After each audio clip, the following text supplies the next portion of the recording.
নারী উদ্যোক্তা নিয়ে। আপনি বিজ্ঞাপন পেশায় আছেন, তো বিজ্ঞাপন সম্বন্ধে অনেক সময় আমরা অভিযোগ যে বিজ্ঞাপনে অনেক অনেক সময় অশালীনভাবে একটা বিষয়কে উপস্থাপন করা হয়, নারী শিশুকে পণ্য হিসাবে তুলে ধরা হয়। এই এই সম্বন্ধে আপনার মূল্যায়ন কি? এটাতে আমি একটু দ্বিমত পোষণ করব। এটা হ্যাঁ হয়, যারা করে তারা প্রফেশনাল এজেন্সি না। বাট মিডিয়াতে তো আলটিমেটলি হ্যাঁ, আমাদের কোনো সেন্সর নাই, আমাদের কোনো না, আমাদের সেন্সর আছে, সরকারের একটা সেন্সর পলিসি আছে, কিন্তু আমরা এটা যদি করি আমাদের মনে রাখতে হবে আমাদের সোসাইটি। আমরা যদি অশ্লীল কিছু করি তাহলে কিন্তু আমার কনজিউমার ওটাকে রিজেক্ট করবে, তো আমি অশ্লীল কিছু করে পার পাবো না, ওটা অটোমেটিকলি রিজেক্টেড হবে। সেই জন্য আমরা প্রফেশনাল এজেন্সি যারা, আমরা কখনো ওরকম করব না। ওই আনপ্রফেশনাল এজেন্সি গিয়ে হয়তো বা করে ফেলবে, দুদিনের চালিয়ে ইয়ে করবে, কিন্তু they are not successful in the long run.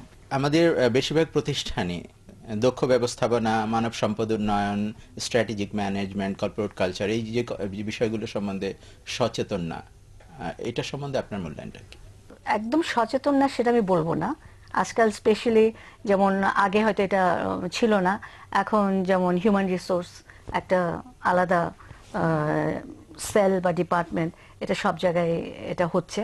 তবে যে আঙ্গিকে হওয়া উচিত বা সেইভাবে এটা অনেকটা অ্যাডমিনিস্ট্রেটিভ ব্যাপার, কর্মকাণ্ডের সাথে এটা লিঙ্কড, মানে প্রাথমিকভাবে। তারপর আস্তে আস্তে অবশ্য অনেক কোম্পানিতে আছে যারা একটু বড় হয়েছে বা তারা এই জিনিসগুলো আনছে। তবে সময়ের সাথে আমি বলবো যে এটা এগোচ্ছে। উদ্যোক্তা হিসেবে আপনারা যতটা দক্ষ ছিলেন, ভিশনারি ছিলেন, এখনকার এরা ততটাই দক্ষ ভিশনারি?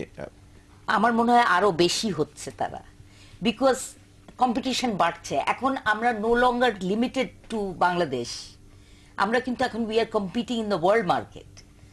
সো আমাদের এখন বাউন্ডারি চলে গিয়েছে, সো আমাদের we have to be competent. দীর্ঘমেয়াদী সফলতার জন্য নারী উদ্যোক্তাদের কোন বিষয়ে মনোযোগ দেওয়া উচিত মনে করছেন? প্রথমে তো একটা শিক্ষার ব্যাপার আছে, প্রশিক্ষণ, আর্থিক সেবাটা তো আছে, কিন্তু সেটা একটা ধারাবাহিকতা থাকতে হবে, যখন প্রয়োজন সেই সময় পাওয়াটা।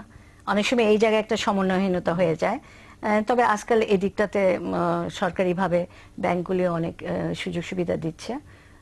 তবে যে কোয়ালিটির ব্যাপারটা, তারপর যে বাজারের অভিজ্ঞতাটা, যে কোথায় পাওয়া যাবে। তবে এখন যেমন আরেকটা ভালো দিক যে বেসরকারি উদ্যোগও কিছু হচ্ছে, আর সরকারি পর্যায়ে আবার নতুন ভাবে কিন্তু একটা উদ্যোগ নেওয়া হয়েছে যে প্রতিটি জায়গায় যে হেল্পলাইন লাইন সেন্টার করা, এটা সিমি ফাউন্ডেশন থেকে চেষ্টা করা হচ্ছে। তার সাথে আবার যে সরকারিভাবে যে তথ্য কেন্দ্রগুলি সব উপজেলায় করা হচ্ছে, এগুলি একটা আমি বলবো যে সুদূর প্রসারী একটা ইম্প্যাক্ট হবে। সাধারণ দর্শকদের কোনো আশার বাণী শোনাবেন? আমি তো অলওয়েজ হোপফুল। আমি মনে করি আমরা ভালো দিকেই আগাচ্ছি সবাই, এবং আমি সবসময় মনে করি যে আমরা ইন্ডিভিজুয়ালি আমাদের এই উদ্যোগটা নিতে হবে। আমরা সবসময় ওই সরকার কি করলো, সরকার কি করলো হলে হবে না, আমাদের করতে হবে নিজে নিজে। ইচ ওয়ান অফ আস যদি আমরা ওই দায়িত্বটা নিই যে আমি আমার স্থান থেকে আমি আগিয়ে নেবো, আমার যতটুকু করার আমি আমার পাশে যে আছে তাকে শিখাবো, তাইলে হবে। আমার মনে হয় আমরা খুব সুন্দরভাবে এগোচ্ছি, এবং ওটা আমাদের চালিয়ে যেতে হবে। আপনাদের অসংখ্য ধন্যবাদ। আপনাদেরকেও ধন্যবাদ। দর্শক, মেধাবী ব্যক্তিত্ব ও পরিমিত বোধ সম্পন্ন